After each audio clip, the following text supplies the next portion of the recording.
Crumb, it is finally here. The Uncanny Omar's... That's me. I'm the Uncanny Omar. And this is my advanced look at Conan the Barbarian, the original Marvel Years Omnibus Volume 8. So join me.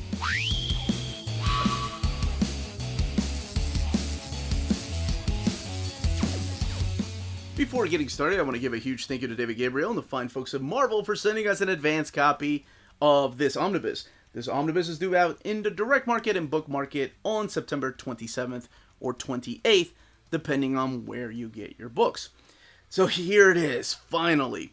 And speaking of book market, we are looking at the standard edition cover here. This is the one that's going to be available everywhere. This is drawn by the phenomenal and legendary Arthur Adams. On the left-hand side, it's your direct market cover. That's the cover to issue number 199, and that one is drawn by Jeff Isherwood, who's the big inker on this book. He does a lot of this book. Now, that one is only available through places like cheapgraphicnovels.com, Walt's Comic Shop, Dying Breed Collectors, In Stock Trades, DCBS, Organic Price Books, or your local comic shop. But let's take a closer look at this. And one of the things, I remember one of my viewers, just not to confuse people, just emailed me a couple of weeks ago asking me the question if there's going to be 3 covers. And I think what happened was he saw this right here. This is the Savage Sword of Conan, which I've done overviews on the channel if you want to go back and check those out. This is the black and white magazine collections. So this is Savage Sword of Conan. This is volume 8. And he saw this cover and he was confused. He thought there was a 3rd cover to these. But no, there's only 2. I'll be doing an overview of this sometime probably next month, because this one comes out in... No, actually it comes out in October. So sometime here in the next week, I gotta do a lot of reading. Alright, let's come back to this though. So here we have Conan the Barbarian, and very similar to the direct market cover, we have him with the Devourer of Souls. I love this cover, it's so awesome. Here's what the spine looks like. The spine looks identical on both of them. And notice here, Red Sonja on the front. I love that, that's awesome. And you have Conan in the background, Volume 8, Christopher Priest, Val Semeix, although it's not going by Christopher Priest during this time. He was going by James Owsley. But here we have Conan, all the covers that are collected in here, including this beautiful cover here by Kaluta. And All Out War with the Devourer. That's exactly what this is. Underneath the dust jacket, it's the same template they've been using for all of these. Conan the Barbarian, the original Marvel Years, and then the symbol in the back. So let's crack this open, talk about the stories in here, focus on the artwork, and then we'll look at the build of this omnibus. Let's get this open. The exact same end paper colors they've been using. This is a cover here by Jeff Isherwood and Marvel Entertainment, all the people behind this particular collected edition. Here we have Conan the Barbarian, Volume 8, what it collects. The creators here, Jim Owsley is, of course, Christopher Priest, but he was going as Jim Owsley at the time. Val Semeix doing most of the co-plotting after issue 202, or 202 to 213. But he also is the penciler and layout artist for 95% of this book, including issues 195 to 200 and 202 to 213. But the fill-in art is done by Vince Giarano, but also Andy Kubert, like a young Andy Kubert, whose art is inked by his own brother, Adam Kubert. So we're going to be looking at that. But what I want you to notice is the different inkers, too. Because Jeff Isherwood's inks are so just different than, of course, Vince Colletta and Alfredo Alcala. We have an introduction by Christopher Priest, again, who was the writer on the book. I always suggest not to read the introductions until after you're done reading the book, because there's just so many spoilers in here, and I love reading them. They're behind-the-scenes stories, the making of these particular stories. But he kicks it off with this letter that was sent to Marvel. Tell James Owsley to sharpen up on his writing, or some people will start complaining. That was a letter, and that's how he opens up his introduction. And it is a wonderful introduction after you get done reading it. He talks about how some writers work so much better with artists, and he's talked about just a handful of artists that have made him a better writer and why. So this does collect Conan the Barbarian 195 to 213, annual number 12, and the Handbook of the Conan Universe, which is so freaking awesome. So starting with issue 195, we see Christopher Priest. By the way, I'm just going to call him Christopher Priest because that's the name he goes by these days. starts laying the foundation of what will be the big story arc coming out in issue 200. So he's building up the return of who you saw on the cover, the Devourer of Souls, who was a character that first appeared in Savage Sword of Conan. As a matter of fact, he was in Volume 7 of the Omnis, if you're getting them in that format. And we see all of his supporting cast, Kobe and Caleb, and the return of Red Sonja, just to name, I mean, his group is just growing and growing. Although I did find one particular story kind of ridiculous, where Red Sonja gets kidnapped, and that kind of kicks off a big story arc by this guy named Bach. And even Caleb's daughter right here and her cat Cedric all play a big important part in this story that leads all the way to issue 200. So the Devourer of Souls is going around and pretty much strengthening up some of Conan's old nemesis, like this guy right here, Bach, and he makes him stronger. He makes him you'll see him. He makes him a disciple of him. And all he has to do is lose his humanity. And this is the story I was talking about where, I love that cover right there by Isherwood. And Isherwood again supplying the inks, and you can just see how much detail he adds to Val's artwork. But yes, this is what Bach looks like. By losing his humanity, he becomes stronger. There's a NECA who plays a big role in this too, and of course Kobe, who plays a bigger role in what is my favorite story arc in here. I really thought I would enjoy the Devourer of Souls story a lot more, but there was another one. Yeah, he's known as, a Dark Apostle, not Dark Disciples. He kidnaps Red Sonja. I can't imagine that happening. As a matter of fact, in the introduction, I read that Christopher Priest was like, I would get so much crap these days if I had her kidnapped and not fighting back, which is true. Interesting enough, Christopher Priest did go on and write, was it Red? No, it was Vampirella for Dynamite. But let's go back to this. So yes, everything is leading up to this big encounter. And including the annual, because it's in that annual that you get to find out the secret of Caleb. You get to find out the secret of his daughter. You get to find out why the cat plays an important part in all of this. But the biggest surprise was this right here. The return of a couple of characters. So it goes back in time a little bit. This is in the annual number 12. And we see the return of Cole. So awesome to see him in a Conan story. But also Thulsa Doom. And Thulsa Doom, of course, is the villain that they used in the movies. Played by James Earl Jones. But he was a big Cole villain, and now he is in Conan's timeline. You can find out for yourself how there's a huge fight. I mean, issue 200 is just everything coming together. Yes, this issue right here. So all his supporting cast telling you exactly what happened. There is one confusing thing that happens in issue 12. Let me see if I can find it right here. So, yes, in issue, or annual number 12 rather, the way Caleb is drawn doesn't really fit into the continuity of the way that he was portrayed in issue 199. So I think that was something of a miscommunication between editor, writer, and artist. I was a little confused, but believe me, I think it was just something that slid under the radar. But here is the fight with the Devourer of Souls. And you can find out how... And it is an awesome freaking fight. Like, I'm just going to show you just a little bit of the action here. Oh, it's so freaking... just adrenaline driven. Oh, I love it. It was so good to read Conan again. And then we get a fill-in issue. You can find out how that battle ends. By Andy and Adam Kubert, who really are just absorbing everything their father taught them. Both of them are, of course, Joe Kubert art school graduates.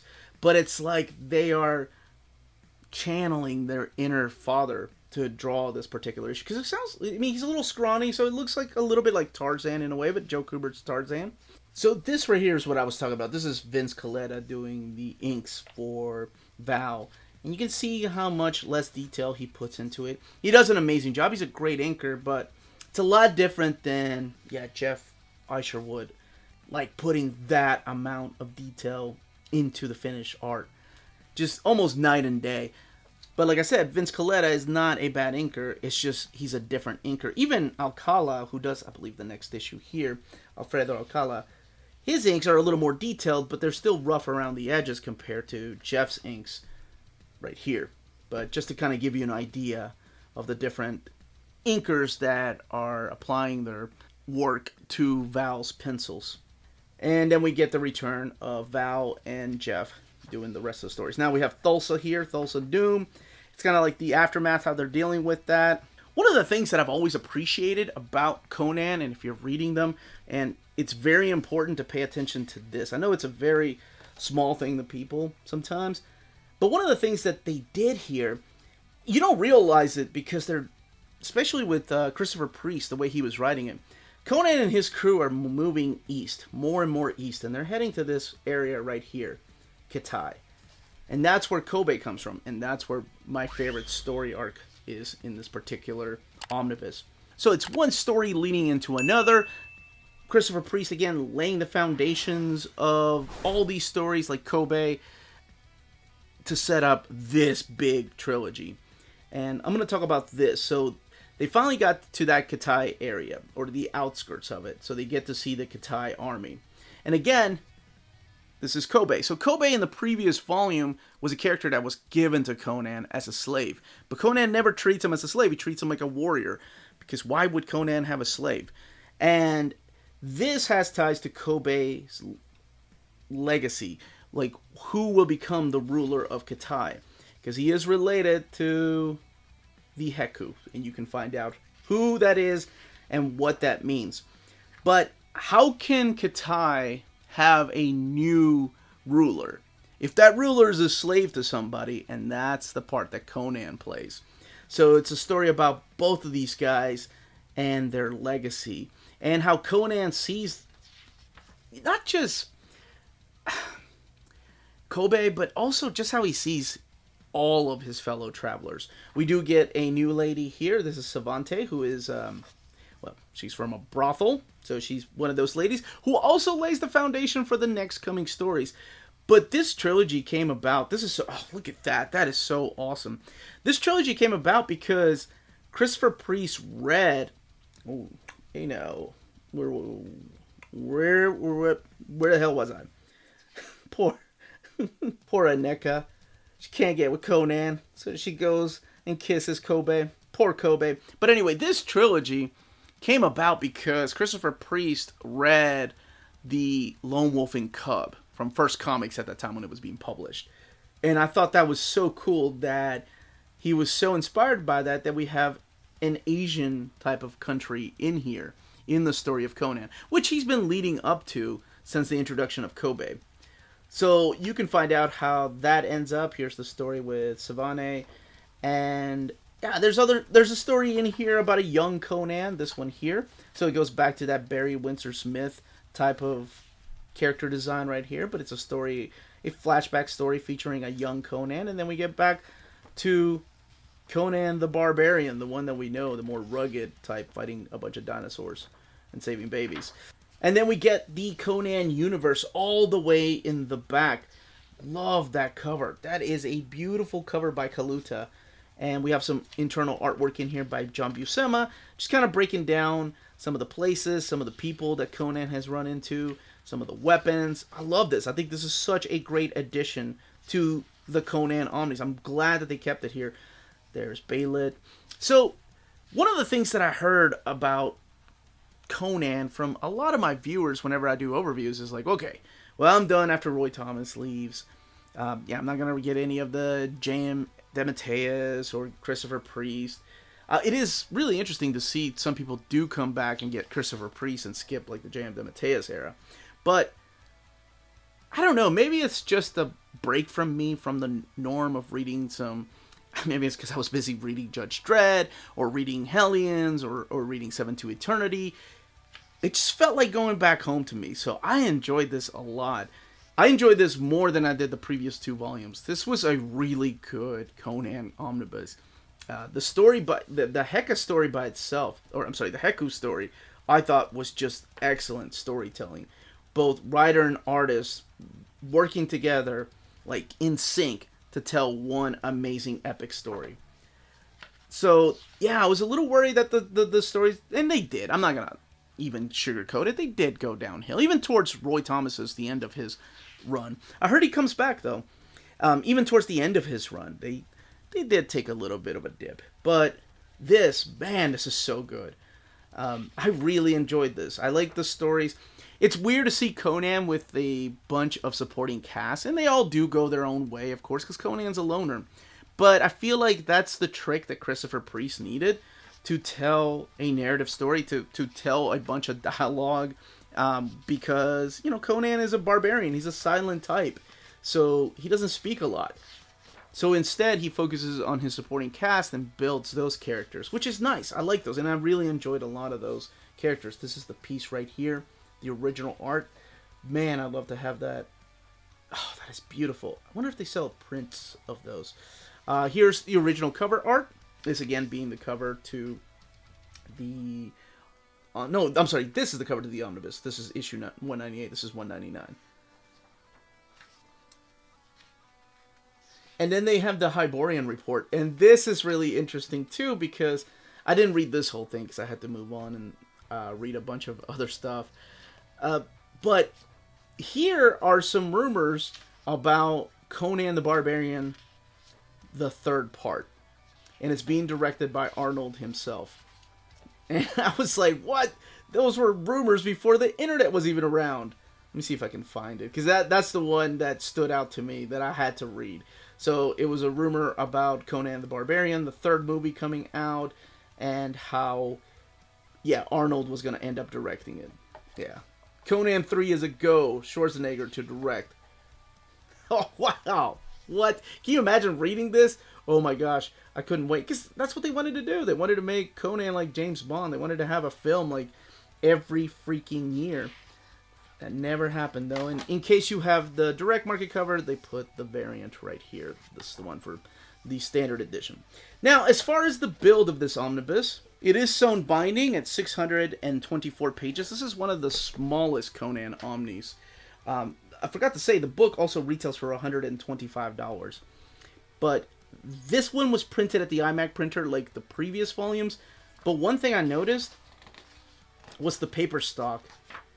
Now, every time I say iMac printer, people are like, oh, it's got the thin Bible paper. Dude, this one here, it's actually really thick. The paper that they're using for this is like not even the new Donley paper. It's like the old school Donley paper. And I'm probably speaking in code to people, but it's thicker than what the paper that I've seen from iMac lately. Like, a lot thicker. So, you can see, you know, let me see if I didn't even notice, yeah. Unless it's like a white page like this, some of the art bleeding through. But it's really not a lot. But that, as they say, is that. If you're interested in purchasing this book, don't forget to check out our sponsors. CheapGraphicNovels.com, your online home for graphic novels and collected editions up to 50% off cover price. They have excellent shipping and prompt and helpful service. Check out their bargain deals for up to 90% off cover price. And don't forget that CGN also takes pre-orders. That way you don't miss out on the hottest releases. And they are currently running a special promotion for you Minties. If you're a first-time customer, after receiving your order confirmation email, reply back to that email and let them know Near Mint Condition sent you their way. They will then apply a free shipping promotional credit to your next order in the US. Cheap Graphic Novels, your source for the hottest books with the kind of deep discount, quality shipping, and customer service that will keep you coming back for more. If you live in Europe and are interested in buying and pre-ordering Omnis, then you should definitely check out Walt's Comic Shop in Berlin, Germany. They have the cheapest pre-order prices for Marvel and DC books within the EU, flat rate shipping of €12 for all EU countries, bulletproof packaging, and all emails will be answered within 24 hours. They offer a huge selection of out-of-print books. Just head over to waltzcomicshop.com for more great deals and rare titles. And for a limited time, you can use the code Near Mint Condition, all one word at the checkout, to get free shipping for all EU countries with your first order of over €40. Walt's Comic Shop, your reliable source for Omnis and premium collected editions in Europe. And that was the content, the page count, and build of this omnibus. Let me know in the comments down below, if you're getting this book, which cover you're going to get, and why. I'm always curious as to why people get the cover that they do. Whether they're purist and want to go with the old school look to them, like the art like it was in the book, or whether they like the new artwork, because you can find the original covers inside of the book. Let me know in those comments down below. If you have any questions, leave them down below. Thank you so much to our patrons for making videos like this possible. We do have a Patreon. It's in the description of the video.